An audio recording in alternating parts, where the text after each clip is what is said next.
বিশ্বে প্রাচীন স্থাপত্যের নিদর্শন ধারণ করে সমহিমায় টিকে আছে অনেক মসজিদ। একইভাবে আধুনিককালেও চোখ ধাঁধানো স্থাপত্যশৈলী ও নির্মাণ কৌশলের সমন্বয়ে নির্মিত হচ্ছে অসংখ্য মসজিদ। বিশ্বে এমন অনেক মসজিদ আছে যেগুলো দেখতে রাজপ্রাসাদের চেয়ে কোনো অংশে কম নয়। এমনই এক অনিন্দ্য সুন্দর স্থাপনা ব্রুনাইয়ের ওমর আলী সাইফুদ্দিন মসজিদ। ধর্মীয় উপাসনালয়ের পরিচয় ছাড়িয়ে মসজিদটি স্থাপত্য শিল্পের এক অনন্য নিদর্শন হয়ে উঠেছে। ব্রুনাইয়ের সুলতানদের হাত ধরে 15 শতকে দেশটিতে ইসলামের আগমন ঘটে। ওমর আলী সাইফুদ্দিন মসজিদের আগে ব্রুনাইয়ের রাজধানী ও সবচেয়ে বড় শহর বন্দর শেরি বেগাওয়েন এ আক্ষরিক অর্থেই স্বয়ংসম্পূর্ণ কোনো মসজিদ ছিল না। বিশাল শহরে মারবুত পাকতুঙ্গাল ছিল কাঠের তৈরি একমাত্র ছোট্ট মসজিদ।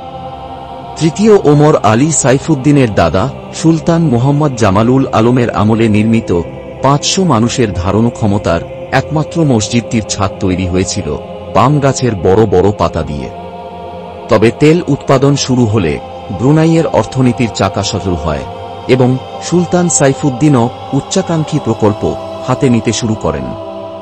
তাঁর আমলেই নির্মিত হয় ওমর আলী সাইফুদ্দিন মসজিদ।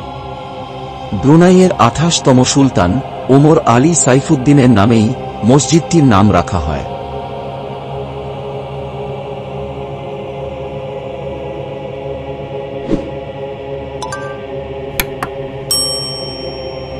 (1954 সালে মসজিদটির নির্মাণ কাজ শুরু হয়, শেষ হয় 1958 সালে। এই মসজিদের ডিজাইন করেছেন ইতালিয়ান স্থপতি ক্যাভালিয়ের রুডলফ নোলি, যিনি দক্ষিণ এশিয়ায় বেশ কিছু স্থাপত্য কাজের জন্য নন্দিত ও খ্যাতিমান। মুঘল এবং ইতালিয়ান স্থাপত্যশৈলীর মিশ্রণে এই অসাধারণ স্থাপনার নির্মাণ কাজ করেছে এও কোল্টম্যান অব বুটি অ্যান্ড এডওয়ার্ড চার্টার্ড কোম্পানি। মসজিদে ব্যবহৃত উপকরণগুলো আনা হয়েছে বিশ্বের বিভিন্ন দেশ থেকে। ইতালি থেকে আনা হয়েছে মার্বেল পাথর, গ্রানাইট এসেছে চীন থেকে। মসজিদের ভেতরের সাজসজ্জার জন্য ঝাড়বাতি আনা হয়েছে ইংল্যান্ড থেকে। মসজিদের মেঝেতে ব্যবহারের জন্য সুদৃশ্য শতরঞ্জি এসেছে সৌদি আরব থেকে। নির্মাণ শেষে 225 ফুট দৈর্ঘ্য ও 86 ফুট প্রস্থের মসজিদটি শহরের সুন্দর ও আভিজাত্যের প্রতিচ্ছবি হয়ে উঠেছে। ভেনিস অব দ্য ইস্ট খ্যাত ব্রুনাইয়ের রাজধানীর ক্যাম্পং আইয়ার গ্রামের কৃত্রিম হ্রদের ধারে নির্মিত হয়েছে বিখ্যাত ওমর আলী সাইফুদ্দিন মসজিদ। এর সর্বোচ্চ মিনারের উচ্চতা 171 ফুট, যার পুরোটাই মার্বেলের তৈরি। এই মিনারে রেনেসাঁ ও ইতালীয় স্থাপত্যের মিশ্রণ রয়েছে। একসঙ্গে 3000 মুসল্লি ধারণ ক্ষমতার মসজিদের মূল নামাজ ঘরের প্রতিটি স্তম্ভ তৈরি হয়েছে শ্বেত মার্বেল দিয়ে। মসজিদের দালানে রয়েছে মর্মর পাথরে তৈরি দৃষ্টিনন্দন কয়েকটি মিনার ও সোনালী গম্বুজ। প্রধান গম্বুজ এবং ছোট মিনারগুলোর উপরের গম্বুজ সদৃশ অংশগুলো সোনা দিয়ে মোড়ানো। ভেতরের দেয়াল এবং স্তম্ভগুলোতে ব্যবহৃত হয়েছে মুঘল ধাঁচের কারুকাজ।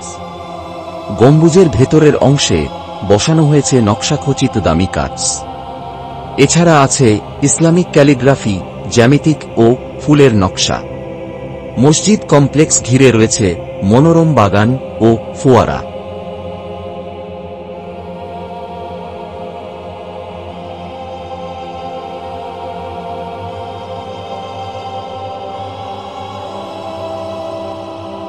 মসজিদের ভেতরে গেলে যে কারো চোখ আটকে যাবে।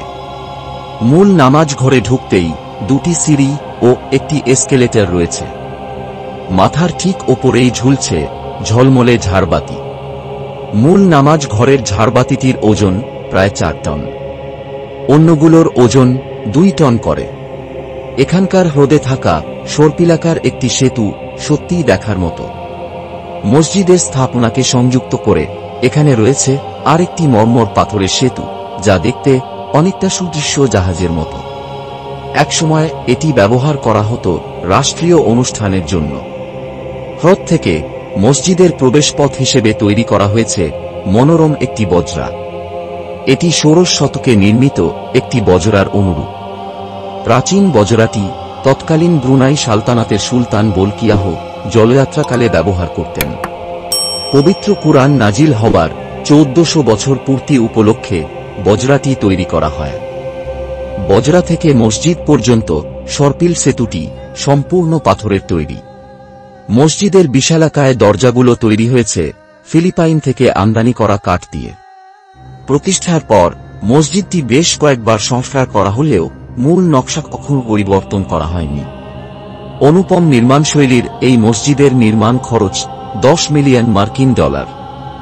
ব্রুনাই আন্তর্জাতিক বিমানবন্দর থেকে মাত্র 8 কিলোমিটার দক্ষিণেই ওমর আলী সাইফুদ্দিন মসজিদ।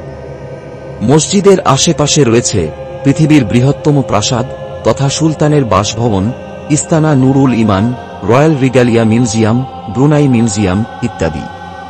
এছাড়া রয়েছে পৃথিবীর বৃহত্তম ওয়াটার ভিলেজ বা ভাসমান গ্রাম ক্যাম্পং আইয়ার। এশিয়া ও প্রশান্ত মহাসাগরীয় অঞ্চলের সবচেয়ে জাঁকালো মসজিদ দালানগুলোর একটি হিসেবে সুলতান ওমর আলী সাইফুদ্দিন মসজিদের সুনাম রয়েছে। এটি শুধু ইবাদতখানাই নয়, একটি দর্শনীয় স্থানও।